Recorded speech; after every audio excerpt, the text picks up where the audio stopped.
கர்த்தர் நல்லவர். அவர் நமக்காக சிலுவையிலே பாடுபட்டார். அதை பார்க்கலாம். அவர் இயேசு சிலுவையிலே செமந்தார், சர்க்காரை அடித்தார்கள், துன்பப்பட்டினார்கள், வேதனைப்பட்டினார்கள். அவரை எடுத்து கொண்டு போய் கல்வாய் சிலுவையிலே ஆணியாலே அடிக்கப்பட்டு அவர் நெத்தம் பூமியிலே சிந்திக்கொண்டு இருந்தது.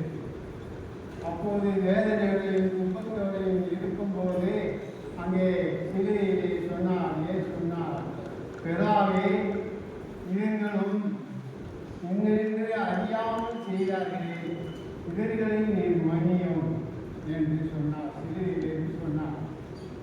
பிதாவை கேட்டுக்கொண்டு இவன் இந்த வேதனையோடையும் இந்த துன்பத்தோடையும் இருக்கும்போது இவன் அவர்களை மன்னிக்கே சொல்றானே, இவன் பூமியிலே போய் இவனை நம்பின மனிதர் எல்லா மக்களும் அணைத்து கொண்டு அவருடைய நோய் குடியெல்லாம் நீக்கி, பிரச்சனையெல்லாம் நீக்கி அவர்களை எல்லாம் காத்துக்கொள்வான் என்று எல்லாம் நினைத்து கொண்டு பூமியில் உள்ள சகலத்தும் இயேசு கையிலே கொண்டு அவர் பூமிக்கு ஒரு குமாரனாக அனுப்பி வைத்தார்.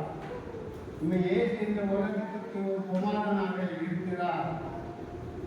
அவர் இடத்திலே நம்ம எதாலும் கேட்டாலும் கொடுக்கும் என்று சொல்லியிருக்கிறார். யதார்த்தத்தில் கேட்டதுனாலே சொல்லியிருக்கிறார். அதனாலே அவரை அவங்க இயேசு சொன்னார். யோவான் 14:14 சொன்னாரு,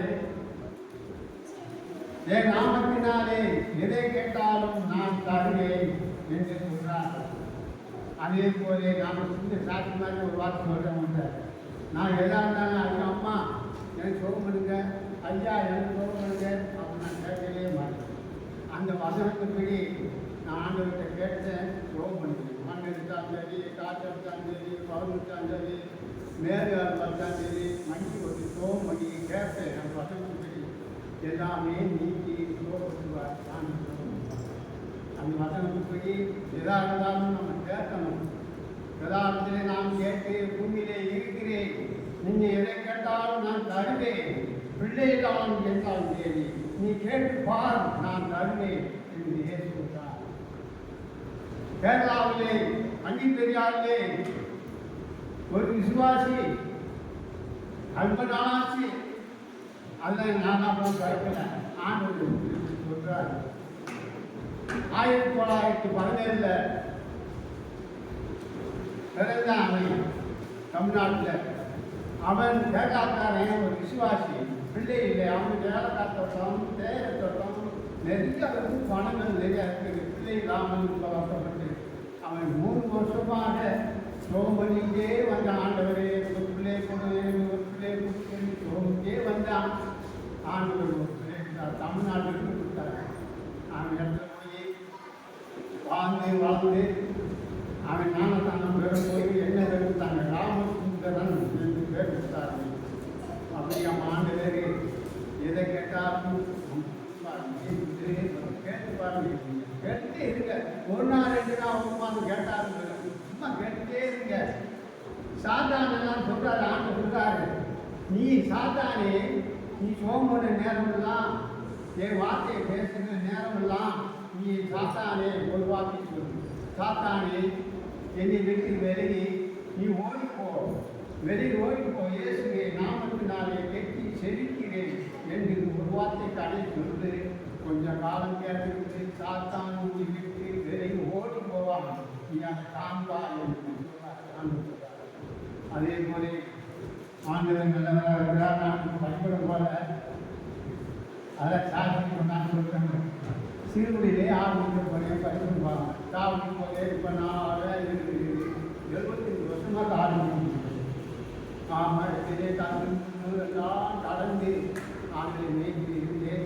ஆண்டவர் அதெல்லாம் நீக்கி போட்டுட்டு இப்போ ஆண்டையில் தண்ணீர் ஊற்றி வச்சு நித்திரை பண்ணி இருக்கிறார். நல்லவர் பேர் ஆண்டு பற்றி நான் பார்ப்போமா? லூக்கா 5:7 வாசிங்க. லூக்கா 5 பேருக்கு சீமோன் பேதுருவை கண்டு இயேசு பாதத்தில் விழுந்து, ஆண்டவரே, நான் பாவியான மனுஷன், நீர் என்னை போக வேண்டும் என்றார். என்னை விட்டு நாம் பாடி ஆண்டவரை என்னை விட்டு வெளியே போகணும் அப்படின்னு சொல்றாங்க. ஆண்டவரை அவனுக்கு மன்னிக்காரு, அவன் மன்னிக்காரு. அப்படியாக நம்ம ஆண்டவரை நம்ம நோயெல்லாம் நீக்கி நம்மளுக்கு என்ன கொடுக்குறாங்க பார்த்தா மத்திய 10 சொல்றார்.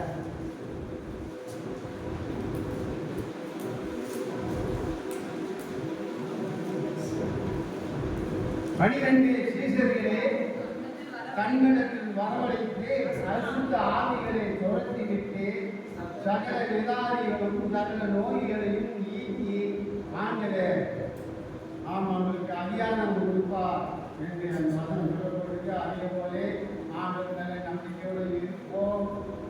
ஆண்டவர் நம்மளுக்கு நன்மை செய்வார், அற்புதம் செய்வார். நம்பிக்கையோடு இருந்தால் எல்லாம் நன்மை செய்வார்.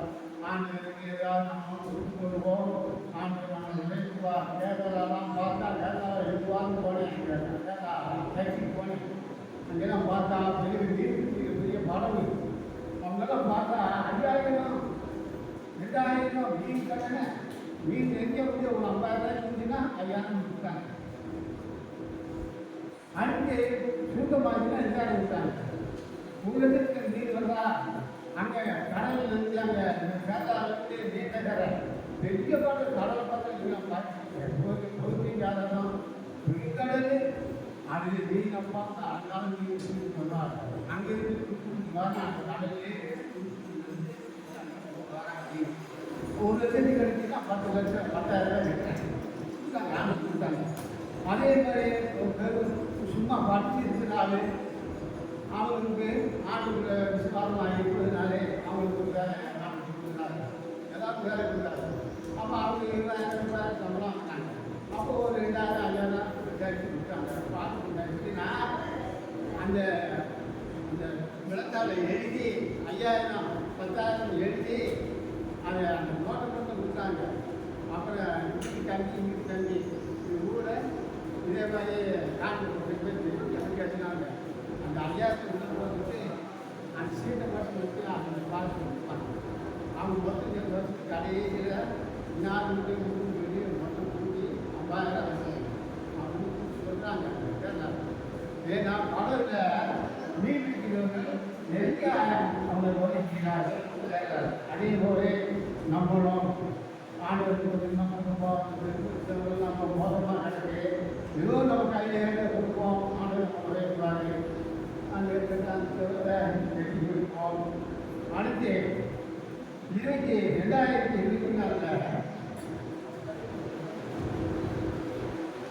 கார்த்திகை மாதம் 20ஆம் தேதி தமிழுக்கு 20ஆம் தேதி இங்கிலீஷுக்கு 5ஆம் தேதி கேரளா அமெரிக்கா விசுவாசி 12 லட்சம் அங்கிருந்து இந்தியாவுக்கு அனுப்பி வைக்கிறார். ஒரு விசுவாசி ஏன் அனுப்பி வைத்தான்? ஆண்டவர் அவர் இந்தியாவில் இருக்கிறார். அவர்களோட நம்ம இருந்தோம். அவர் நம்ம பயத்தினாரு. அவருக்கு நம்ம கொடுப்போம் இருக்கிறார். அந்த அமெரிக்கா விசுவாசி 12 லட்சம் இந்தியாவுக்கு அனுப்பி